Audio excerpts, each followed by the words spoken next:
Hello everyone, स्वागत है आपका मेरे यूट्यूब चैनल पर।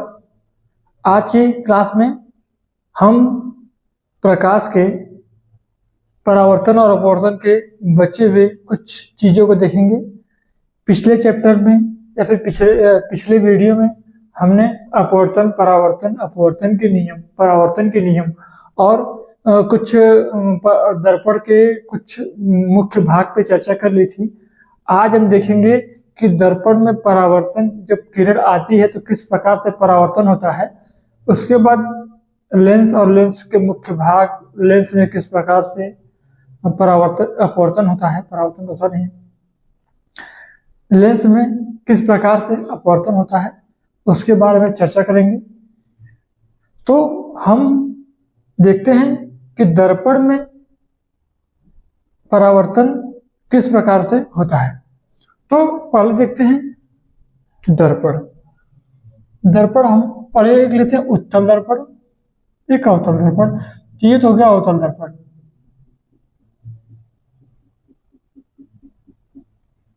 और एक ले लेते हैं उत्तल दर्पण।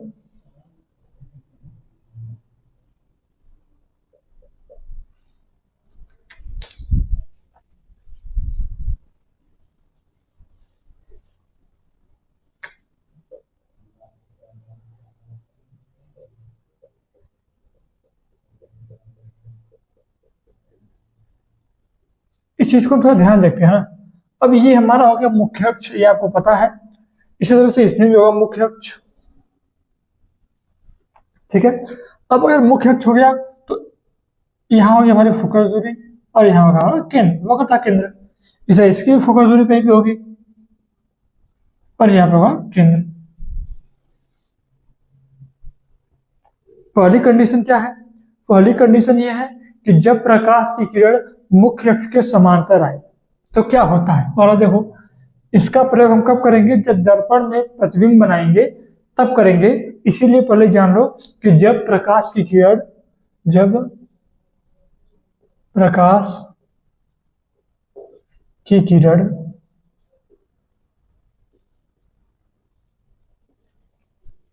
मुख्य अक्ष के समांतर है,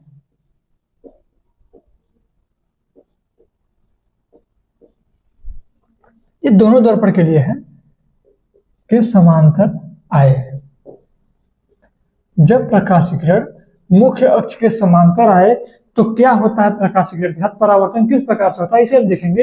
तो देखो, जब प्रकाश की किरण मुख्य अक्ष के समांतर आती है तो जब हम मुख्य फोकस, याद कर लीजिए, जब मुख्य फोकस की परिभाषा बताई थी तो बताया था कि जब प्रकाश की किरण मुख्य अक्ष के समांतर होती है तो परावर्तन के बाद कहां से जाएगी?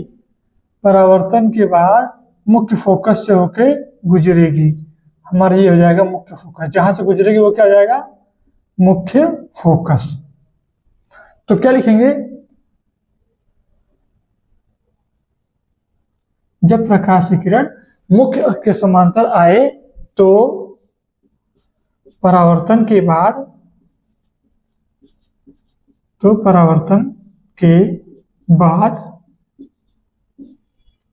मुख्य फोकस से गुजरेगी या जाएगी, उसका जाना तय है। ये हो गई हमारी पहली कंडीशन।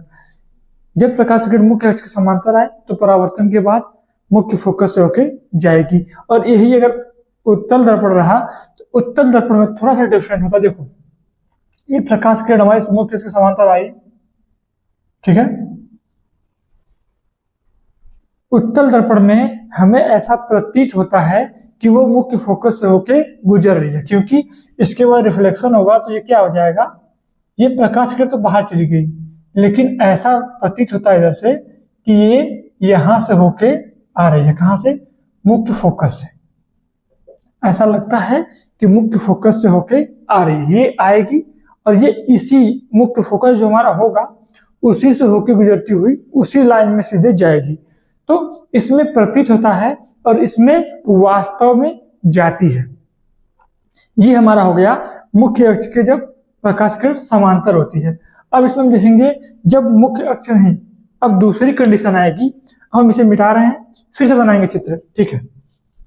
देखो, पहला हो गया कि जब मुख्य अक्ष के समांतर आएगी तो क्या होगा, मुख्य फोकस से होके गुजरेगी। ये हमारी कंडीशन थी और ये हमारा हो गया। ठीक है, आगे देखते हैं।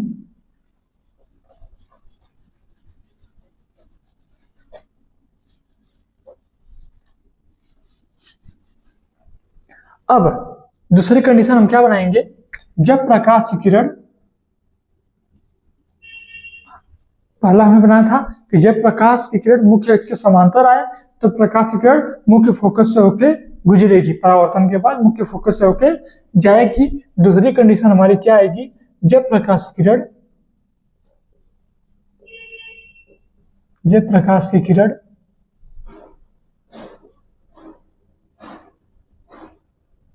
मुख्य फोकस से होके जाए, कहां से होके जाए, मुख्य फोकस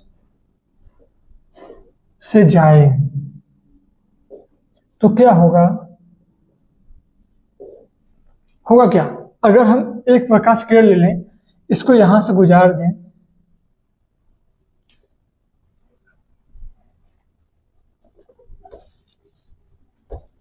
देखो ये हमारा मुख्य फोकस है यहाँ पे, ठीक है। अगर प्रकाश किरण कोई है इधर से होके गया, मुख्य फोकस पहुंच गया, ठीक है, और इसके बाद जब ये दर्पण से जाके टकराएगा, इधर से चल रही है प्रकाश किरण और किधर गई, दर्पण से जाकर टकराएगी तो क्या हो जाएगी, मुख्य अक्ष के समांतर हो जाएगी। उसी का उल्टा हुआ, जब मुख्य अक्ष के समांतर जाएगी तो दर्पण से टकराने के बाद या परावर्तन के बाद मुख्य फोकस से गुजरेगी, और यदि मुख्य फोकस से आएगी तो मुख्य अक्ष के समांतर हो जाएगी। सेम दिख रहा, मुख्य अक्ष के समांतर जब आएगी तो परावर्तन के बाद मुख्य फोकस पे जाएगी, और यदि मुख्य फोकस से हो रही है तो परावर्तन के बाद मुख्य अक्ष के समांतर हो जाएगी।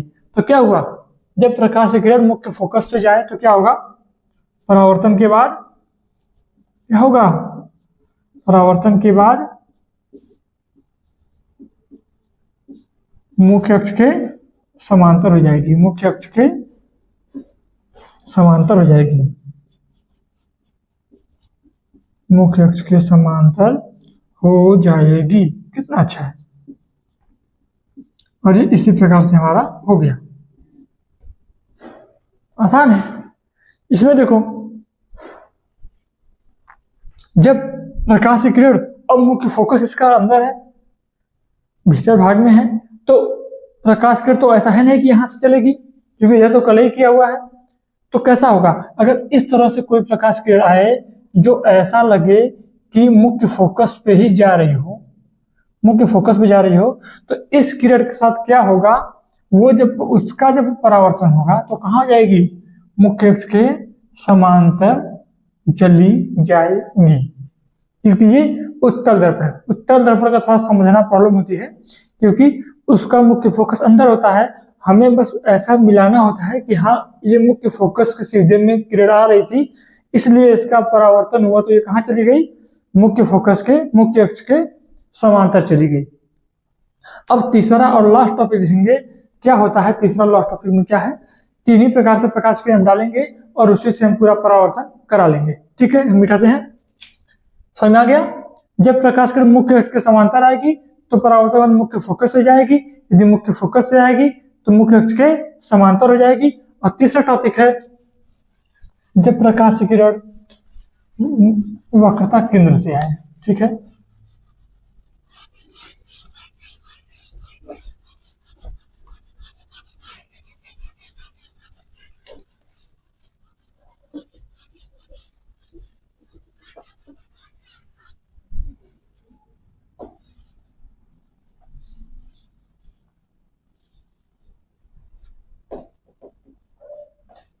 ठीक है, हम बनाते हैं अपना एक दर्पण, कौन सा, अवतल।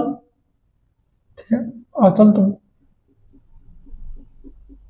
ये हमारी हो गई कलई, ये हमारा हो गया मुख्य अक्ष, यहाँ हो गया ध्रुव,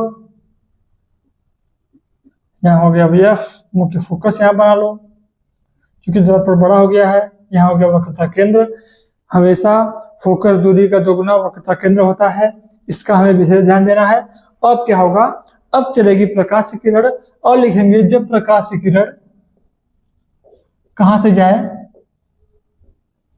जब प्रकाश की किरण वक्रता केंद्र से जाए, कहां से जाए, सी से जाए, वक्रता केंद्र से जाए, तो क्या होगा, वक्रता केंद्र से जाने के बाद होता क्या है, कुछ नहीं होता भाई। इधर से आई प्रकाश किरण और ये हमारे मुख्य अक्ष था, ये हमारा प्रकाश की इधर से आई और इधर से आके इधर से चली गई, तो इधर से वक्रता केंद्र यहाँ पे था, आई प्रकाश इधर से आई और यहाँ पे गई, टकराई यहाँ पे, और टकराने के बाद क्या हुआ कि ये इसी मार्ग पे वापस लौट गई। ऐसा इसमें भी होगा, एक प्रकाश किरण ऐसी होगी जो इसमें तो आ नहीं रही है, लेकिन अगर इस प्रकार से आती हुई प्रतीत होगी वो सी से जाके मिले, ठीक है, तो क्या होगा, ऐसी प्रकाश किरण यहां से आएगी और इसी मार्ग पे वापस लौट जाएगी।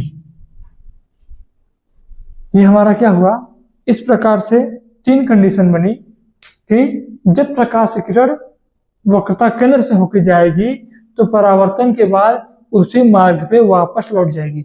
देखो ये ऐसा भी हो सकता है ना, देखो ऐसे यहां से गई तो जब वक्रता केंद्र से होकर चली गई तो उसको आना भी वक्रता केंद्र पर ही है। ये यहाँ पे भी हो सकता है, ये यहाँ से अगर गई, यहाँ से पास जा रही है, ठीक है, अगर ये किरण अगर जाके यहाँ मिलती है, अगर लग गई, तुमको यहाँ लग रहा, तो ये यहीं पे जाएगी और यहीं पे आएगी, इसी रास्ते से जाएगी और इसी रास्ते से आएगी, ये है वक्रता केंद्र। तो तीन कंडीशन बनी। पहली कंडीशन, जब प्रकाश किरण मुख्य अक्ष के समांतर आएगी तो परावर्तन के बाद मुख्य फोकस से होकर जाएगी, जब मुख्य फोकस से होकर आएगी तो परावर्तन के बाद मुख्य अक्ष के समांतर हो जाएगी। तीसरा क्या है, जब प्रकाश किरण वक्रता केंद्र से होकर जाएगी तो परावर्तन के बाद उसी मार्ग पे वापस लौट आएगी। इसे हम कहते हैं प्रकाश के परावर्तन किस प्रकार से होते हैं, किरण आलेख। अब हम आगे देखेंगे, इसका प्रयोग हम जब दर्पण में प्रतिबिंब बनाएंगे, कौन सी वस्तु कहाँ रखेंगे तो किस प्रकार से प्रतिबिंब बनेगा, उसके बारे में हम जब बताएंगे तो इसके बारे में चर्चा करेंगे।